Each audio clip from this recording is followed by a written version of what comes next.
Oi, gente, tudo bom com vocês?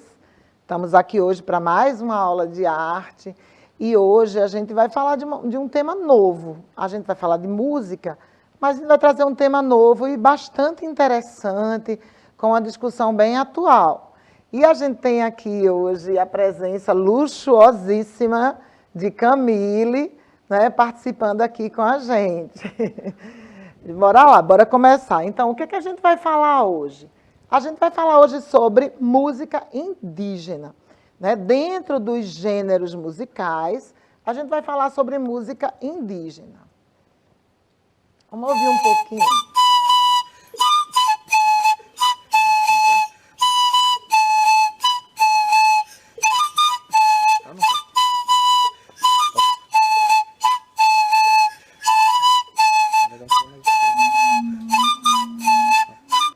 Então, né, vocês viram aí que é uma musicalidade assim tão rica, né, e tão interessante. Como está já no nosso DNA isso aí, né, a gente se sente tão confortável quando escuta, parece que faz parte da gente. E aí a gente vai ver um pouquinho isso, como é que isso funciona. Gente, olha, não esquecendo do ensino, tá? Eu não vou tomar muito tempo hoje, que o nosso tempo está bem apertadinho, mas lembrem do ensino, tá aí, né, o endereço para vocês fazerem inscrição e vão se preparando. Não esqueça, é muito importante a participação de vocês. Vamos começar a nossa aula. Vamos relembrar um pouquinho de gêneros musicais, porque a proposta para a nossa aula é falar de música indígena dentro de um contexto de gêneros musicais. E aí cabe a gente relembrar um pouquinho e pensar, não é? Qual é o gênero musical da música indígena? Onde é que essa música entraria, né? Onde é que ela se inseriria dentro dos gêneros, dos diversos gêneros musicais que existem? Vamos lembrar um pouquinho sobre os gêneros? Então, os gêneros musicais, a gente já viu que esse termo ele foi cunhado, ele foi, né, criado, organizado pela indústria musical, que faz parte da indústria cultural, que a gente já viu, né, para classificar as músicas, para criar uma unidade, para facilitar, né, o acesso, né, dos consumidores, né, porque a gente sabe que a indústria cultural e a indústria musical, ela trata, né, a arte, a música, nesse caso específico, como um produto que ela está, né, comercializando, que ela está vendendo. Então, tanto os críticos de arte quanto a indústria musical criou esse conceito de gênero musical para organizar as músicas ali dentro daquele gênero, facilitando tanto para as lojas que vendiam discos, que hoje a gente já não tem isso, mas os sites, né, as plataformas também se utilizam dessa ideia de gênero, separam, organizam, para facilitar, né, para a gente encontrar, principalmente hoje, né, dentro da diversidade musical que é imensa. Então, né, lembrando aí a indústria cultural, esse conceito que foi criado na década de 40, né, pelos pensadores da teoria crítica, da escola de Frankfurt, Adorno e Horkheimer. Vocês vão ver isso depois, quando vocês estiverem lá na faculdade, vocês vão estudar melhor isso aí. Mas só para vocês entenderem de onde vem essa ideia, né? Então, eles discutiam a padronização que a indústria, né, cultural, a indústria é essa estrutura, né, que se organiza para vender produtos culturais, ela foi chamada por eles de indústria cultural. Então, existe uma indústria que cria produtos musicais, produtos teatrais, ligados ao mundo da moda também, né, e por aí vai. Tá? Então, essa indústria, por um lado, ela é positiva, porque ela possibilita o acesso a muita gente, né, desse conhecimento, mas, por outro lado, ela tem um lado ruim, porque ela padroniza e ela tira muito, né, da essência, às vezes, das estruturas, das expressões culturais que ela veicula. Vamos voltando à música indígena. Eu fiz uma pergunta a vocês, que era em que gênero musical a música indígena estaria inserida. Eu não trouxe aqui, hoje, propositadamente, aquela listinha que eu dei a vocês antes, que a gente viu, né, da quantidade, da infinidade de gêneros. Aí, no final da aula, eu vou voltar aí um pouquinho e a gente vai falar novamente e ver onde é que estaria inserido essa música dentro dos gêneros e da proposta que a indústria cultural coloca. Vamos ouvir aqui uma música.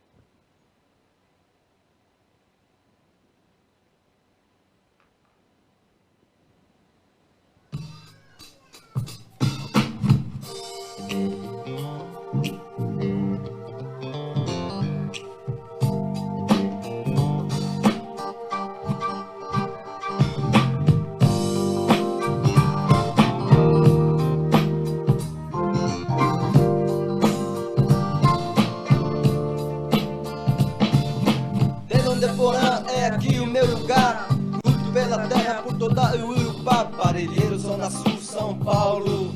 A todo o povo Guarani eu saldo, Uiá, Guarani, Kaiowá, Inhandeva. Antes do Juruá, subi a serra, mando um abraço para todo o irmão negro. Hoje já corre no sangue, bate forte no peito, carrego o dom de ritmo e poesia. Eu e todo o povo da periferia, pra chegar e somar, canta rap sempre quis, mesmo sofrendo a gente sabe ser feliz. Medo de prova, o dia a dia é nosso teste. A todo povo de lutar, agudjevete. A todo povo de lutar, agudjevete. Legal esse vídeo, né? Vocês viram aí no vídeo um gênero musical que não é música indígena. Vocês conhecem esse gênero? Vocês conhecem bem, tenho certeza. Isso aí é um rap. E um rap feito por indígenas. É que interessante isso. Se um indígena toca violão, ou guitarra, ou bateria, qualquer instrumento musical não índio, ele está tocando música indígena? O que você acha? Dê aí sua opinião, coloca aí no chat, né? Faz aí essa conversa, Camille está aí no chat, e aí eu queria saber sua opinião sobre isso. Porque essa pergunta, ela é bastante interessante e ela divide muitas opiniões, viu, gente? Entre os estudiosos, né, da cultura indígena e da cultura musical de um modo geral, essa é uma questão que está posta, que não está tão clara, né? Existem opiniões diversas, há divergências nessas questões aí, né? A gente viu aí indígenas de várias tribos, mas principalmente da tribo Guarani, fazendo música de protesto, né? Trazendo as questões do povo indígena, né? Questões seríssimas, que a gente vai falar sobre isso, dentro de um rap, que é um gênero musical que nem brasileiro é, né? Que veio lá dos Estados Unidos e que a gente, né, deu o nosso jeitinho, nosso formato, né? Mas é um gênero que foi importado, digamos assim, né? Interessante isso, a gente pensar, né? Os indígenas produzindo música num gênero musical estrangeiro, nem brasileiro, né? O que é isso?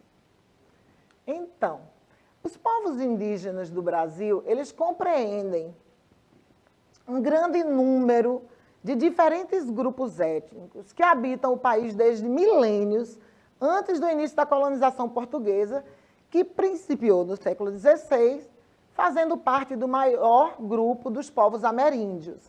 Os povos ameríndios é como são chamados os povos originários que vieram para a América. Mais ou menos, isso há também muita discussão sobre isso, se foi em 15 mil anos ou se foi em 40 mil anos, né? Porque as escavações de Nied Guidon, lá na Serra da Capivara, ela apresenta uma datação bem maior do que a que é comumente aceita pelos historiadores, que é em torno de 12 mil e 15 mil anos a presença de povos na América do Sul, na América Central, que são os chamados povos ameríndios. Os índios, ou os indígenas brasileiros, eles são considerados, assim, aqui no Brasil, onde há a maior diversidade de etnias, tá, gente? A gente, às vezes, nas escolas, isso é um alerta muito grande para a gente pensar, nós, professores, muitas vezes apresentamos aos nossos alunos, né, o indígena, principalmente na época, assim, no Dia do Índio, como se fosse uma coisa única. E a gente precisa repensar, né, que os nossos indígenas, os indígenas que vivem no Brasil, existem centenas de etnias diferentes, tá? Com costumes diferentes, línguas diferentes, tá? Existe uma infinidade de línguas, né, dentro aí dessa organização dos indígenas no Brasil. Então, no momento da chegada dos portugueses, os povos nativos eram compostos por povos seminômades. Eles eram seminômades porque eles passavam um período longo, né, numa determinada área, depois eles mudavam para outra quando aqueles recursos se esgotavam. Então, eles não eram aquele povo totalmente nômade. Tá? Eles viviam da caça, da pesca, da coleta, e eles eram, né, itinerantes, e havia já uma diferenciação cultural. Suas culturas diversificadas compunham um rico mosaico de tradições, de línguas, de visões de mundo, né? Então, é bem interessante a riqueza cultural dos indígenas, principalmente no Brasil, onde há mais diversidade.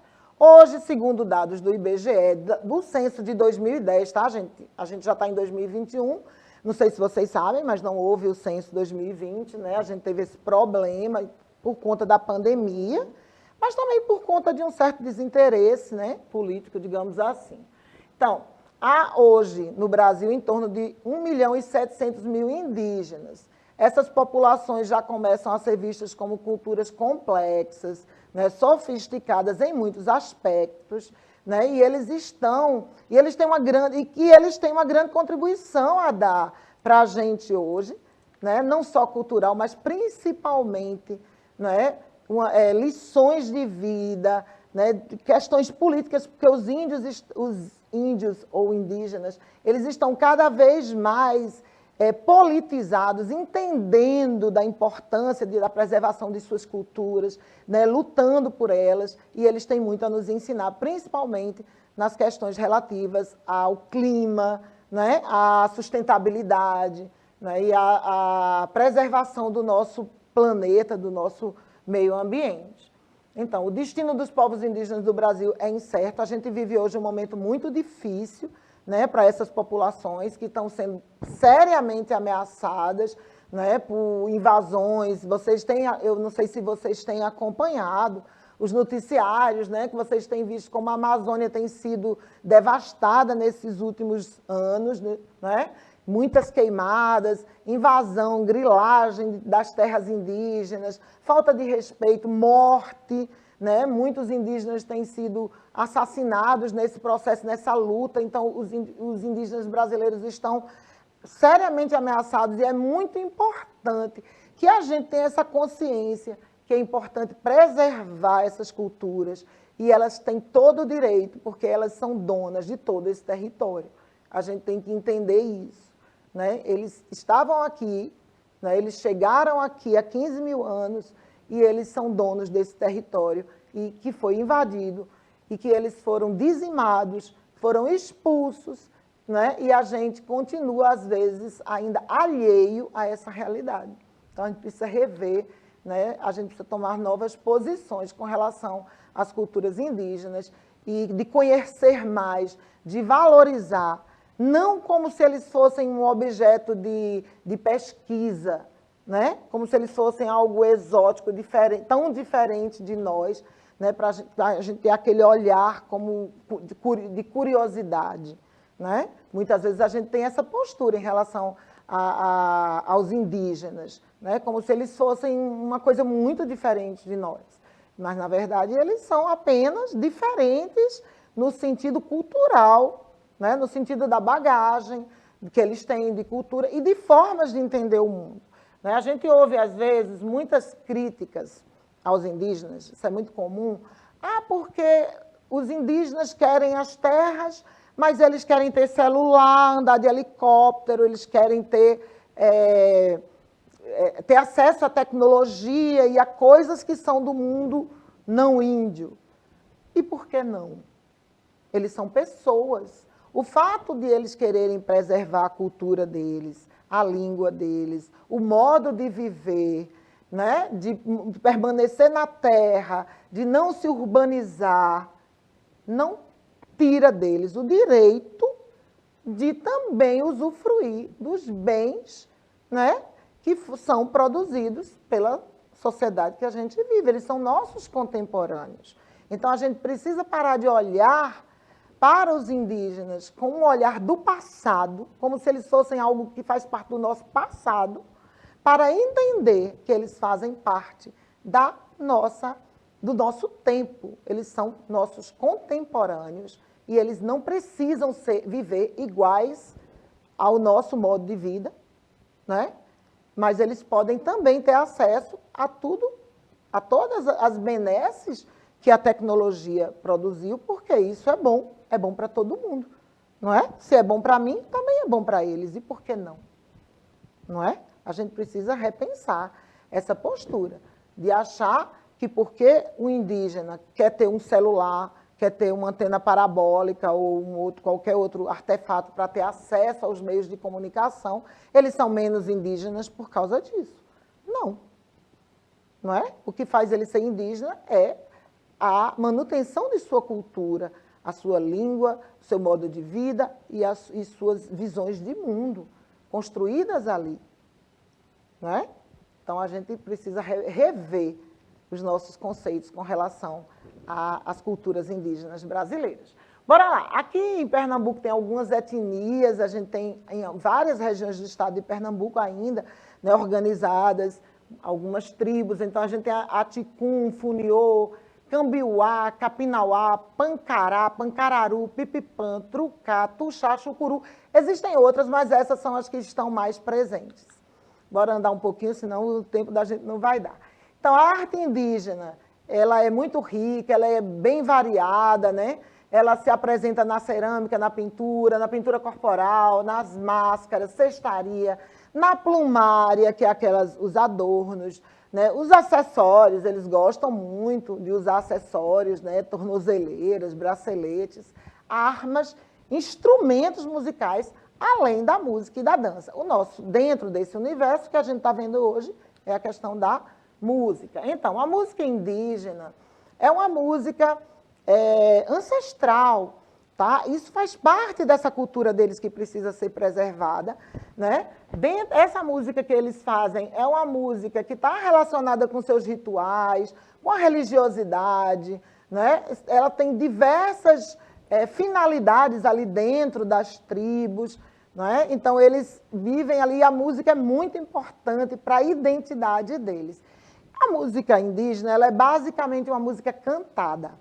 Eles têm poucos instrumentos, na verdade, eles agregam mais valor ao canto, mas ela é uma música cantada, né? Basicamente, eles usam um ritmo binário. Não é uma música que é anotada, eles não têm, né, o conhecimento da estrutura, da notação musical do jeito ocidental, né, que é a partitura, eles não utilizam isso, e essa música ela é passada pela tradição oral. Então, vocês estão vendo aí alguns instrumentos, né, eles constroem muitos chocalhos com sementes, apitos, eles usam muito. Aqui vocês estão vendo um tipo de chocalho, esses maracás também que eles usam com sementes dentro de cabaças, e os tambores que eles fazem a partir dos troncos das árvores e das peles de animais, né? Bora lá, vamos mais um pouquinho. Então, a maioria dos povos indígenas associa a música ao universo transcendente e mágico, como eu já falei, né?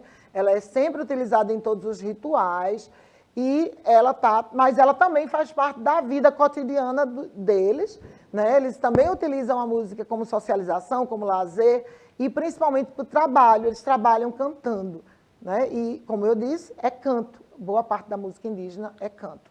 Vamos ver um pouquinho desse canto?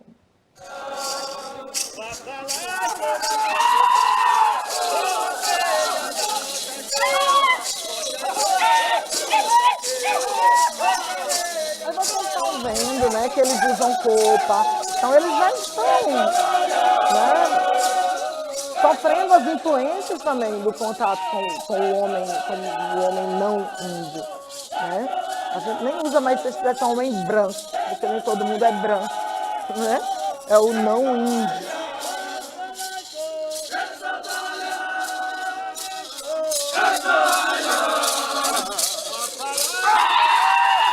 Lindo, muito bonito, muito forte, né? E é muita emoção. tradição, a gente vê que eles vivenciam isso com muita força e que isso tem muito valor para eles. Vamos avançar um pouquinho. Então, a música indígena, ela foi pesquisada desde muito tempo, tá?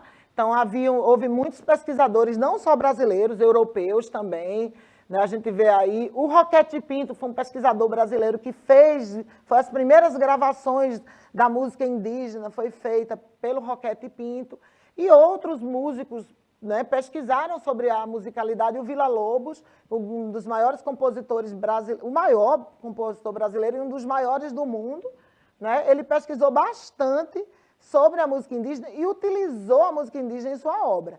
E aí a gente vem aquela perguntinha, isso é apropriação cultural? O que ele fez está certo, uma vez que ele não deu direito autoral, mas não tem como dar direito autoral também na música indígena, porque ela é uma música coletiva, ela é anônima, né? Então, como é que é isso? O que é que tu acha, Camille? Olá, lindezas. Então, é um tema bem intenso, né, professora Vilma? E é interessante a gente observar, assim, primeiro, o valor da música à cultura dos povos originários. O que a gente pode ver é que a música não é somente estética para eles, por exemplo, porque às vezes a gente consome música de maneira puramente estética, mas não tem um quê, né, do ritual. É como a professora Vilma falou, como é passado oralmente, então a gente tem essa preservação da memória do povo. Exatamente. E a questão de Villa-Lobos é que, veja, na época dele a gente não tinha essa discussão de uma apropriação cultural. E, claro, a autoria não dava para ser dada, já que é algo coletivo. O que a gente pode fazer hoje, e que deveria ter sido feito sempre e antes a gente não pode apreciar a música indígena usando como padrões os padrões ocidentais. Por quê? Porque isso faz com que algumas pessoas considerem a música indígena primitiva, ou simplista, ou algo que não é tão erudito. Só que, na verdade, são valores diferentes e percepções diferentes, né? Então, hoje, o que a gente pode fazer sempre é apreciar e respeitar de onde vem, tentar entender e, claro, consumir, né? Porque também... faz parte da cultura. Da nossa cultura, né? Inclusive, né? Principalmente dos primeiros povos, né? Então... E é uma herança belíssima. É uma né? herança belíssima. Uma herança belíssima. E é justamente isso que fez o Villa-Lobos, gente. Ele trouxe a música indígena para a música dele no momento lá, né, no início do século XX, onde a gente estava discutindo, né, o que era o Brasil, qual era a identidade brasileira, o que era realmente brasileiro, né? Então, foi muito interessante, ele trouxe essa riqueza e ele ampliou, né, a qualidade da música dele a partir da música indígena. Aí vocês estão vendo, isso aqui é em Olinda, foi em Olinda um evento, né, de música, de discussão de questões indígenas, tipo um congresso. Isso aí foi feito aqui perto da gente, belíssimo esse ritual onde eles estão cantando, né, no fogo, ali em volta do fogo. Aqui eles cantando num ritual que é chamado de Quarupi, que é muito importante para a cultura deles.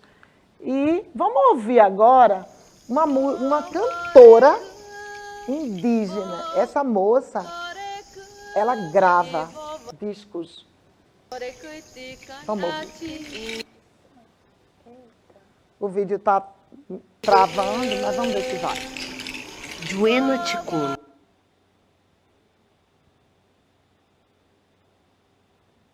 Infelizmente, está difícil da gente ouvir, mas vou falar um pouquinho dessa moça, e se der para a gente ouvir um pedacinho. Que pula no rio. É uma cantora amazonense com uma voz doce que ao mesmo tempo traz a força da raça ticuna. O cantar surgiu na adolescência. Aos 14 anos descobre a arte e através do canto convive com as memórias da aldeia, da força dos ancestrais e da relação com a avó, figura marcante no seu desenvolvimento artístico.